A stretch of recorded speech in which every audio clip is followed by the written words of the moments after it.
rappelle quand même toute l'expérience de ce constructeur en matière de motorisation diesel, puisqu'elle s'est imposée également aux 24 heures du Mans, même si ce n'est pas tout à fait le même moteur, mais enfin il y a des technologies semblables.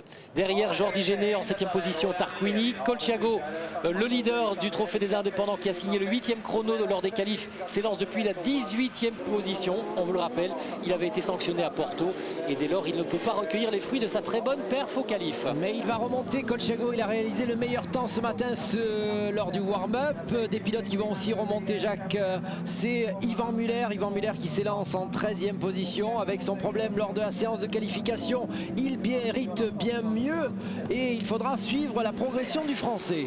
Oui, problème, on le rappelle, de boîte de vitesse. Il faudra voir si cette boîte sur cette toute nouvelle voiture propulsée par un moteur diesel sera fiable. Elle tiendra le coup. Attention dans cette course, on le rappelle, dans la première des deux courses, départ lancé. Nous arrivons dans le dernier virage avant la ligne de départ et dans un instant, ce sera lancé.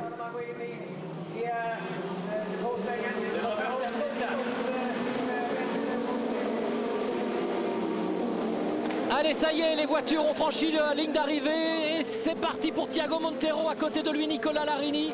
Attention à ne pas se faire piéger par cette piste très humide en ce début de course avec un Robert Huff qui essaie de s'infiltrer à l'intérieur. Et visiblement, Robert Huff est sur la bonne trajectoire. Il est à l'intérieur et visiblement a pris l'ascendant sur Thiago Montero. Effectivement, une Chevrolet devant une Seat. Thiago Montero qui s'est laissé piéger lors de ce départ et c'est l'Anglais qui est en tête. Nicolas Larini lui aussi a été pris au piège. Huff devant Montero, Jordi Géné, un excellent départ avec sa motorisation Turbo D.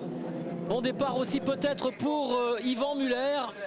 Gabriele Tarquini 9e pour le moment. La première BMW, celle de Frédéric Ekblom, est 5e. Il s'est fait passer par Rickard Reidel. Peut-être en tête de la course, Montero se laisser dépasser par Jordi Géné qui a l'air rapide. Nicolas Larini qui essaye de reprendre son bien sûr. Portero, ça ne passe pas. Et Yvan Muller dans la ligne droite, la confirmation que ce moteur diesel est plus performant que l'essence puisqu'il vient de passer Gabriele Tarquini. Les diesels à leur avantage, elles ne sont pas trop pénalisées dans ces conditions-là. On vous rappelle que la réglementation leur impose 55 kg de plus. Ça va les pénaliser s'il fait sec. Beau chassé-croisé pendant ce temps-là entre les Chevrolet. Oui, avec une petite erreur, c'était de Nicolas Larini, me semble-t-il. Il est en train de perdre du terrain, Nicolas Larini. Et c'est tout bénéfice pour Alessandro Zanardi, pour Frédéric Ekblom, pardon, non. Ekblom qui vient de se faire de nouveau piéger par les deux Chevrolet qui font une course d'équipe en ce moment. Chevrolet, course d'équipe avec Reidel qui sera là pour protéger la progression de Nicolas Larini. Il n'est pas là pour l'attaquer, il est là au contraire pour prendre des points aux autres concurrents. Et il va essayer de jouer ce rôle de tampon. Il en est un qui a pris un excellent départ, c'est la BMW de l'Allemand Jörg Müller. Jörg Müller qui s'est lancé depuis les profondeurs du classement et qui visiblement parvient à remonter, on nous l'annonçait, en 11e position. Juste derrière Yvan Muller, il faudra suivre ça, tenir ça à l'œil.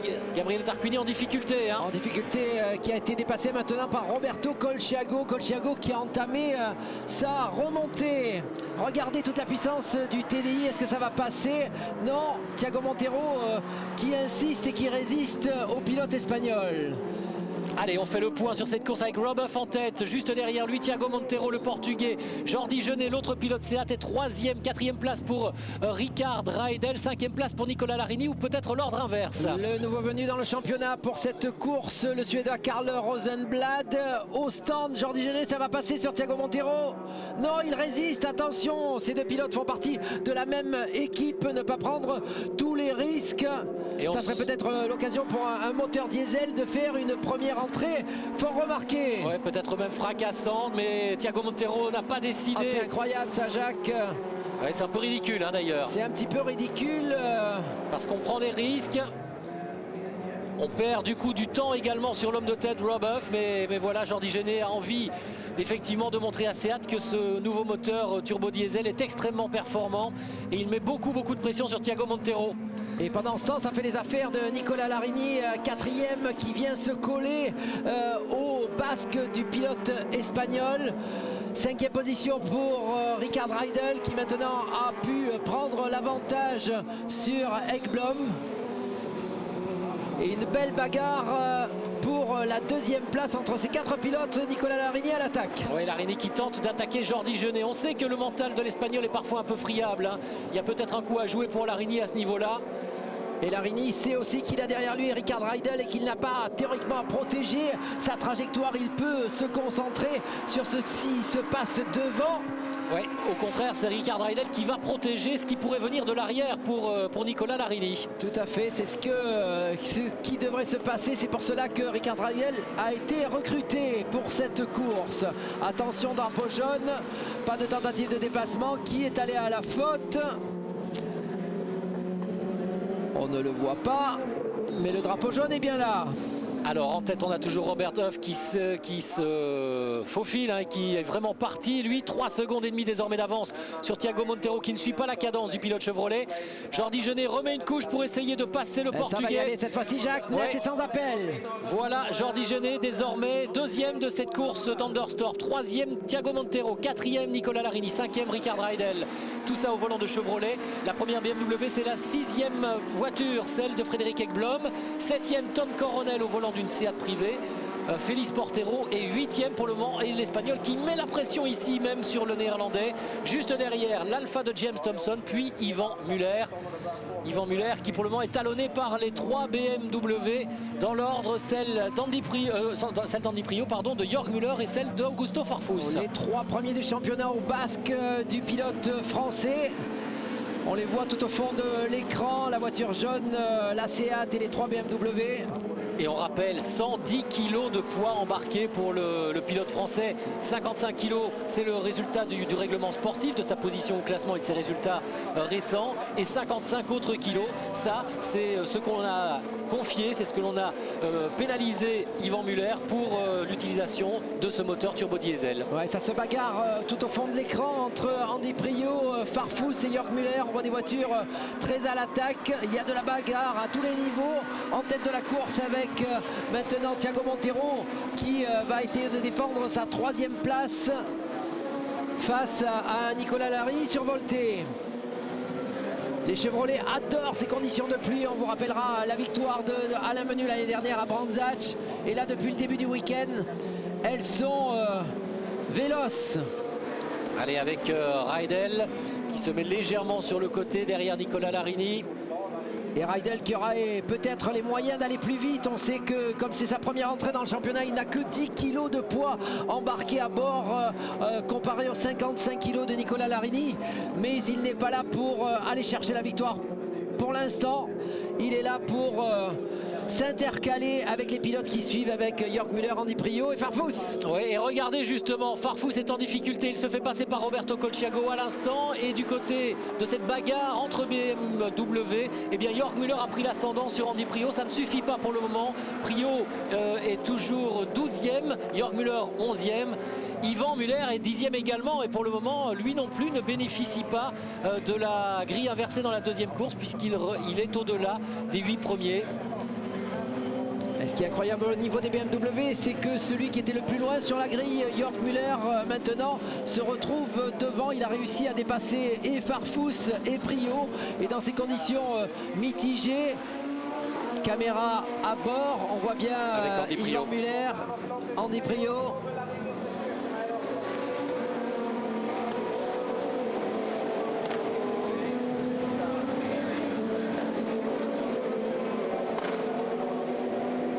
Et Ekblom qui revient au basque de la deuxième Chevrolet, celle de Rickard Reidel, qui a l'air d'être plus rapide, et ça va devenir compliqué pour Reidel, ne pas dépasser Nicolas Larini, mais empêcher l'autre pilote suédois de dépasser.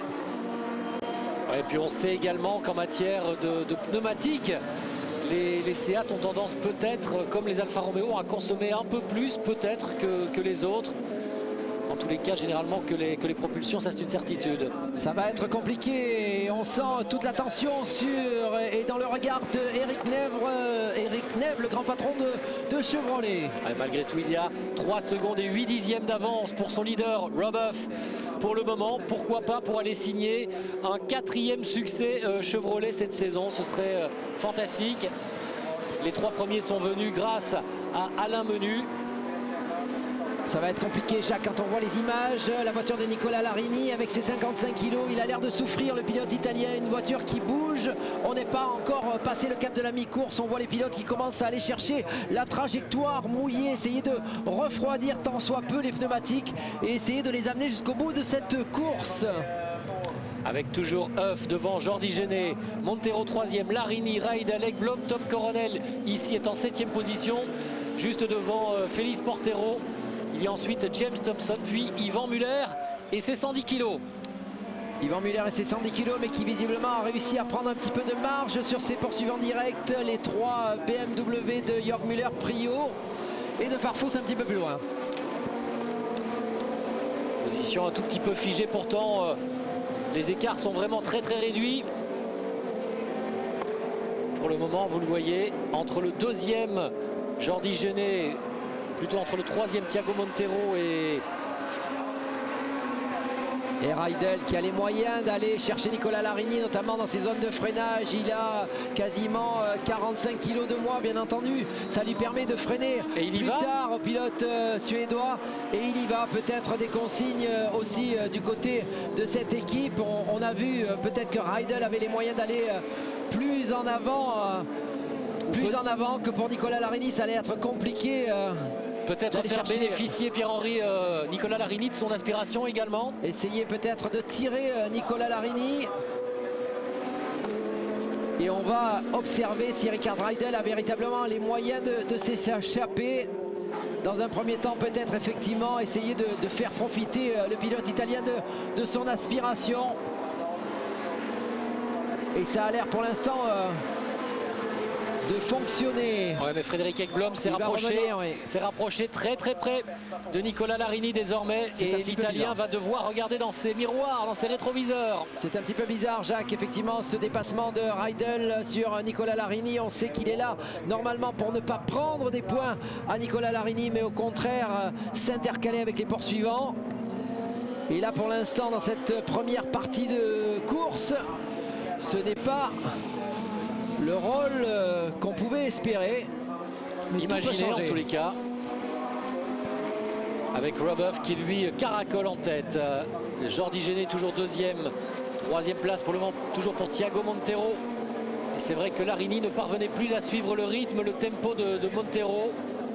Alors que l'on a à peine franchi le cap de la mi-course. Derrière Raidel, donc Larini.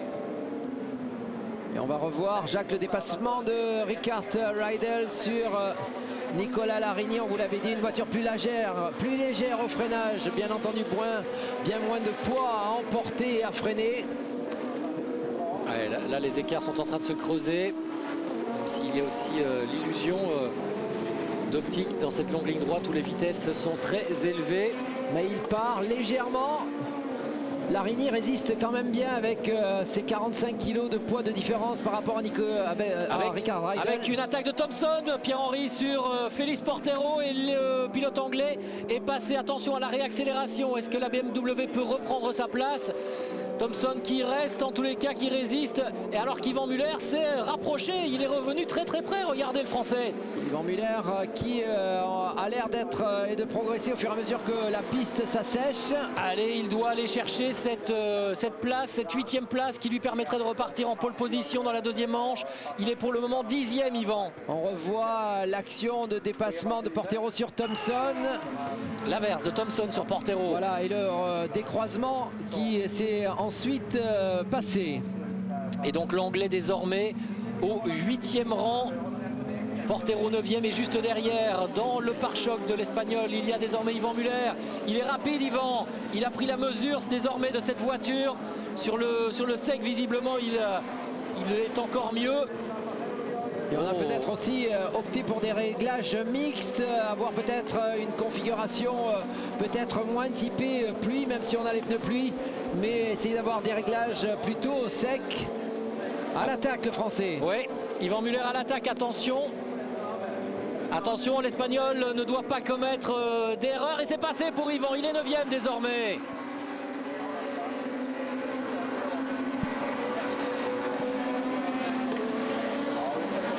Avec toujours Robert Huff qui continue sa course en tête.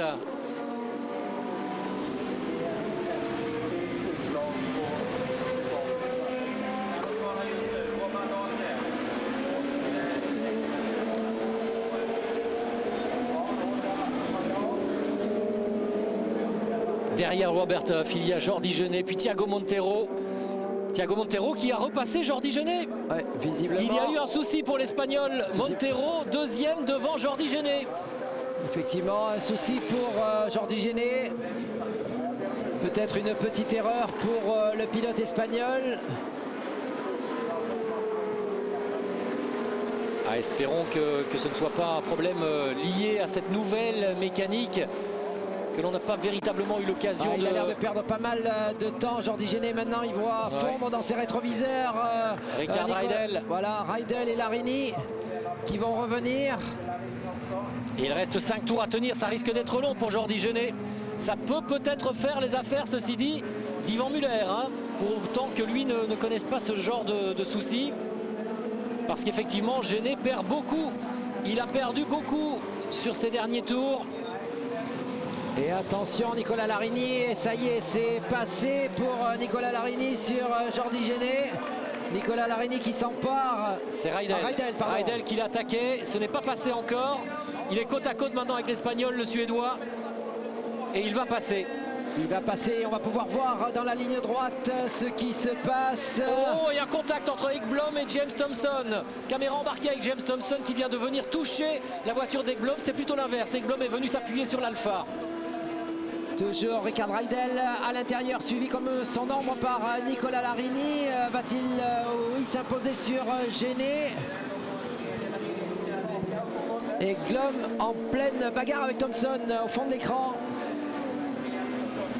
Attention avec Tom Coronel, ça y est, cette fois-ci il passe lui aussi, Jordi Genet. Et James Thompson est passé, il est passé devant Ekblom, ça n'arrête plus dans tous les sens désormais. On refait le point avec Robert Huff en tête, deuxième Thiago Monteiro, ils ne sont pas à l'image. Puis derrière, Raidel et Larini, Coronel, Jordi Genet désormais est sixième. Septième position pour James Thompson, huitième place pour Frédéric Ekblom. Et juste derrière, en embuscade, il y a désormais Yvan Muller. Et oui, Genet a vraiment de gros problèmes. Thompson le passe maintenant. Ekblom aussi. Et Genet qui ouvre la porte pour laisser passer Yvan Muller. Il est huitième, le Français. Visiblement des difficultés pour Genet. C'est net, sans appel. Oh, avec une sortie un petit peu large de Félix Portero derrière. Les BMW qui sont aux abois pour le moment. Oh, Farfus aussi complètement sur la bordure et pratiquement dans l'herbe tout au fond de l'écran. Et avec Yvan Muller qui tente de poursuivre sa remontée. Il attaque maintenant Frédéric Ekblom. Du côté des stands, on a tout le soutien de Madame Raidel qui est là pour supporter son mari. Allez, on va croiser les doigts. Pierre-Henri pour le moment. Raidel effectivement est toujours... Oh attention, touchette entre Raidel et Larini. Allez, c'est Tom Coronel qui en profite. Le Néerlandais qui passe. Que s'est-il passé du côté des Chevrolets? On a joué avec le feu où il y a eu un petit problème peut-être. Et du coup, Raidel rétrograde. Larini a basculé à la 4e place. Raidel côte à côte avec James Thompson. Mais là, au freinage, il est battu, Raidel. James Thompson est passé. Et Coronel qui part à la faute. C'est une course fantastique dans ces conditions de glisse extrême sur cette piste d'Anderstorp. Et quelle remontée de James Thompson. James Thompson qui avait dit, dès que ça va sécher ma voiture, mon Alpha sera performante. Ça s'améliore pour le pilote italien qui maintenant va mettre la pression sur Nicolas Larini. Tom Coronel, voiture orange qui s'est bien récupéré de sa petite erreur en sortie de virage. Et Ricard Raidel qui a l'air de souffrir maintenant. L'attaque une nouvelle fois de James Thompson sur Larini. Mais il n'y a pas de souci. Il y a 55 kg d'écart entre ces deux voitures. Et Thompson est passé. Larini referme évidemment directement la porte. Il va tenter désormais de résister à la Seat Orange de Tom Coronel. En tête, il y a toujours Huff et Monteiro. La 3e place désormais pour James Thompson. Larini 4, 5e Coronel, 6e Thompson et 7e Yvan Muller qui a pris l'ascendant sur Frédéric Ekblom et qui vient titiller désormais Ricard Raidel. Superbe course aussi d'Yvan. Belle course d'Yvan, Tom Coronel, voiture orange qui est très performante, très rapide. Attention, et c'est il se relance. Il se relance. Est-ce que Larini... ça va passer, ça va rester devant par rapport à Nicolas Larini. Qui ne peut pas décroiser. Tout à l'heure, il avait commis une petite erreur, Tom Coronel. Cette fois-ci, il ne la commet plus. Yvan Muller, lui, La pression. Ah oui, il reste en embuscade. Hein. Il est juste derrière Rickard Reidel. Et il attaque. Ça va passer dans la ligne droite. On va voir effectivement si ce nouveau moteur diesel va permettre. Et ça passe. Impeccable, le bon choix pour le moment, on croise les doigts pour lui à 2 tours de l'arrivée pour Yvan Muller. Avoir opté pour cette nouvelle motorisation TDI, ça paye visiblement malgré le lourd handicap de poids de la Seat. Eh bien, elle parvient à se faufiler et elle remonte désormais au 6e rang. Ouais, très belle opération pour le Français Yvan Muller. On va revoir le dépassement de James Thompson sur George Digenet, une petite touchette. Et puis là, il était passé. Belle remontée en tous les cas pour James Thompson, désormais 3e, mais il est loin, hein. Il a carrément 10 secondes de retard sur Thiago Monteiro. Les Chevrolets ont un petit peu bouchonné, d'abord Jordi Jeunet, puis ensuite Nicolas Larini, alors que l'on revoyait ici la petite erreur de Tom Coronel. On revoit le dépassement de Tom Coronel sur Nicolas Larini.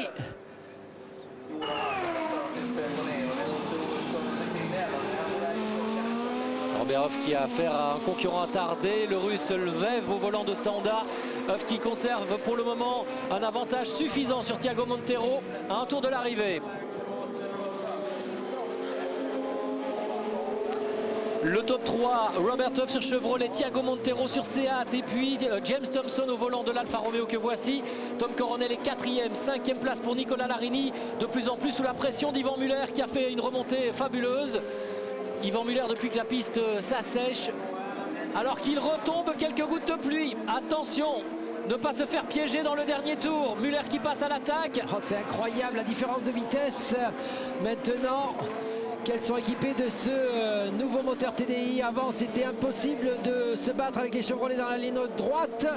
Et là, c'est un dépassement net et sans bavure. On n'a pas besoin d'attendre la zone de freinage. Attention, attention, il pleut de nouveau à verse sur Anderstorp. La piste qui va rapidement s'humidifier. Une nouvelle fois, l'adhérence va être de nouveau très précaire. Bon, Yvan a énormément d'expérience, on lui fait confiance, mais ça va pas être facile pour ce dernier tour. Surtout pour ceux qui prennent des risques. Et derrière, il y a pour le moment, Pierre-Henri, la Bérésina de chez BMW. La première BM, c'est celle de Frédéric Ekblom. Il n'est que 8e. Et il est talonné désormais par Tarquini. Portero est 11e, Prio 12e, Jörg Müller 14e, Farfus 16e. Les BMW qui n'ont pas trouvé les réglages sur ce tracé d'Anderstorp. Elles n'ont jamais été compétitives, la plus compétitive étant celle de Ekblom, étant aussi la plus légère. Mais néanmoins, ça ne permet au pilote suédois que d'accrocher la 8e place provisoire.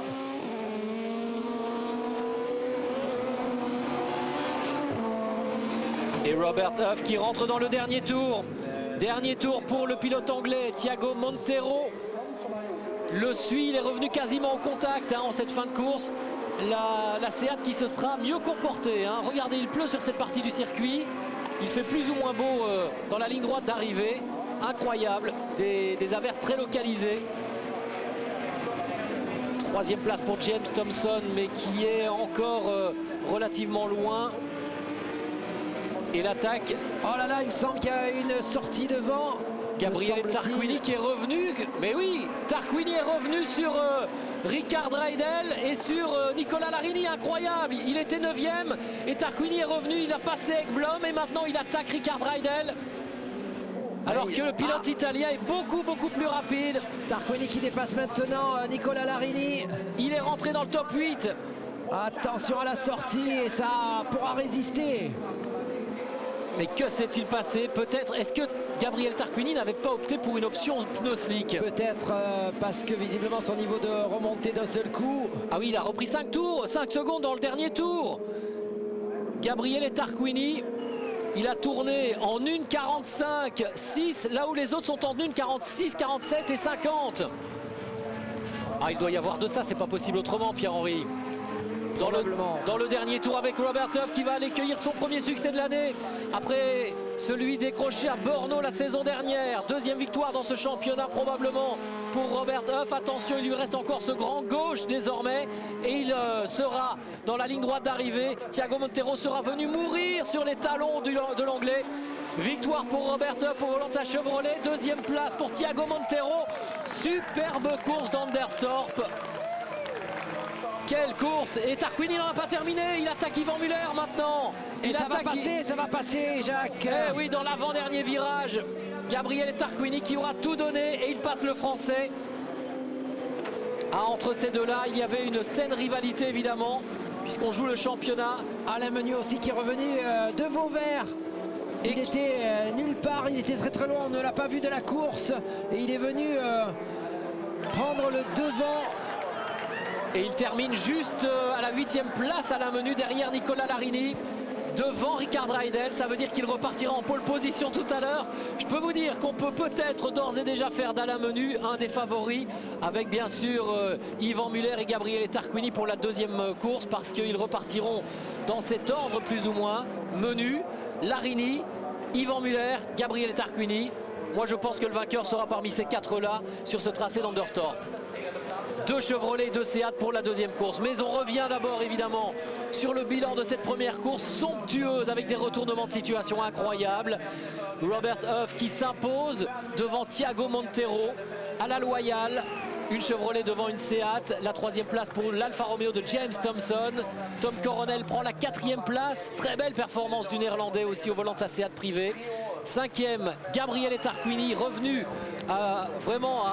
avec une vitesse incroyable, mais je pense qu'il avait pris l'option de partir en slick. Véritablement, voilà. Yvan Muller était en difficulté, en gros survirage dans ce long droite du carrousel. Et Tarquini s'est permis de lui faire totalement l'extérieur. Tarquini et Menu avaient opté pour cette option de partir en pneu slick. Bien leur en a pris puisque ça a payé sur la fin de course, mais c'était vraiment limite de toute justesse. On se retrouve dans un instant.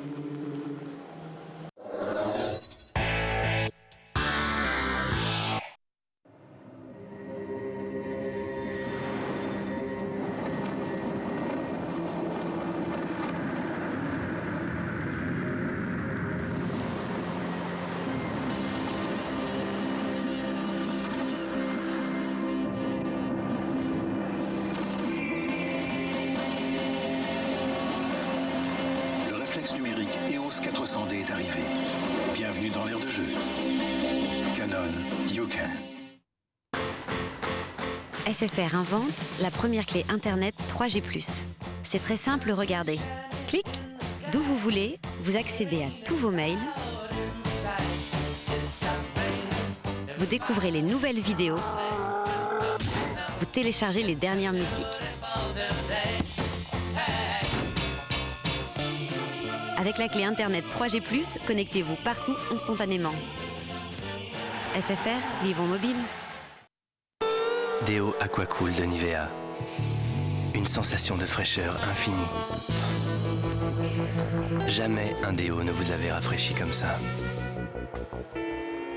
Aquacool, le déo ultra frais pour hommes de Nivea.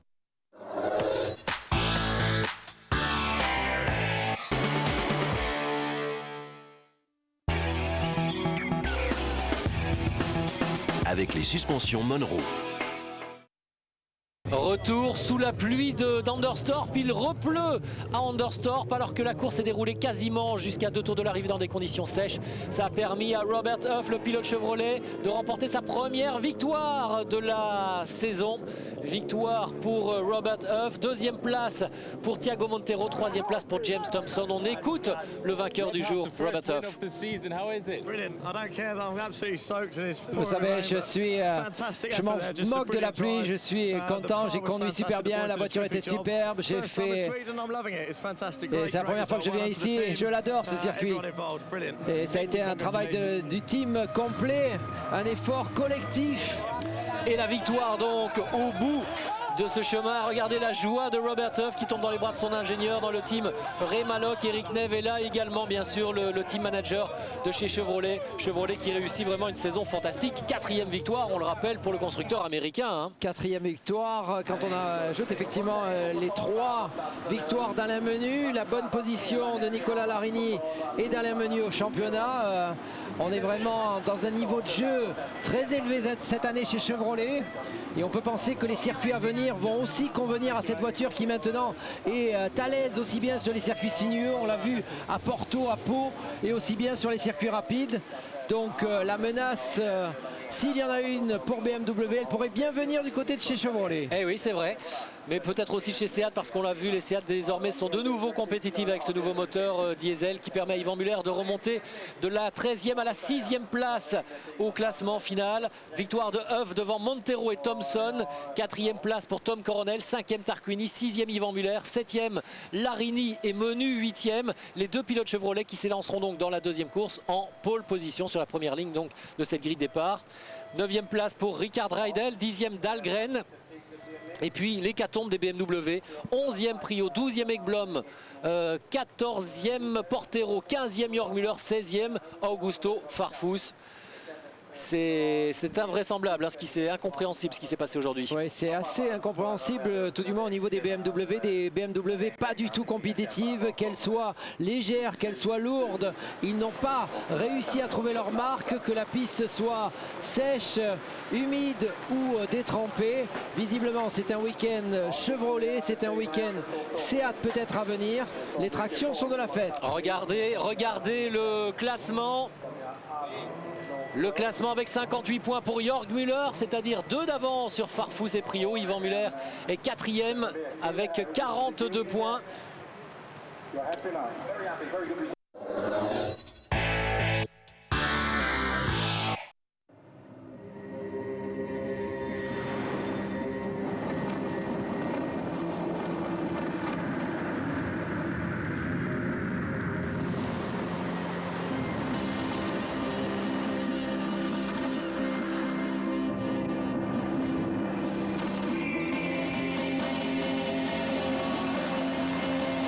Numérique EOS 400D est arrivé. Bienvenue dans l'ère de jeu. Canon, you can.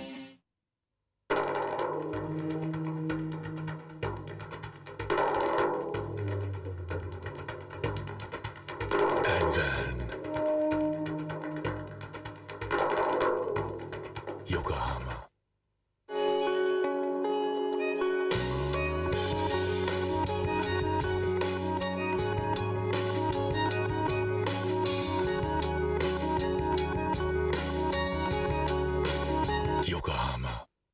Intercon is telecommunication, machine, tools and robot, instrumentation and electronics, medical equipments. Intercon is electrical spatial cables. We have turned the cable into a work of art.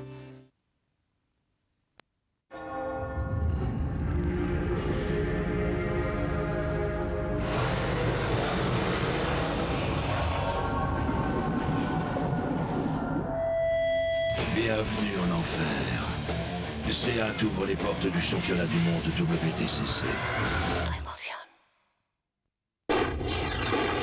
Le pouvoir de Gillette Fusion, soin pour homme avec MotoGP.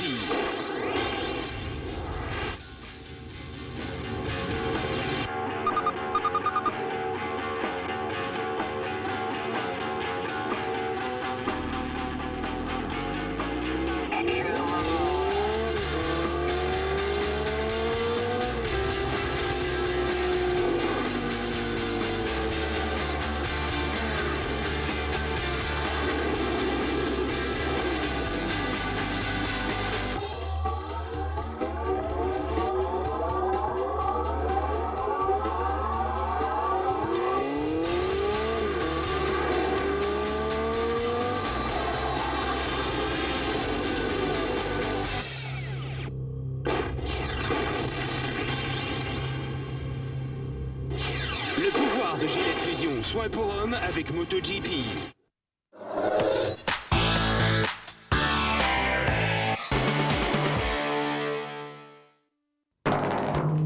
Advan. Yokohama. En retour à Anderstorp, le podium de ce nouveau rendez-vous du championnat du monde des voitures de tourisme avec la victoire de Robert Huff sous les yeux de son papa évidemment, son supporter numéro 1 qui le suit dans tous ses déplacements et qui est véritablement sa nounou sur les circuits. Victoire donc pour le pilote Chevrolet. Deuxième place de Thiago Montero qui avait réussi la pole position ici en Suède. Et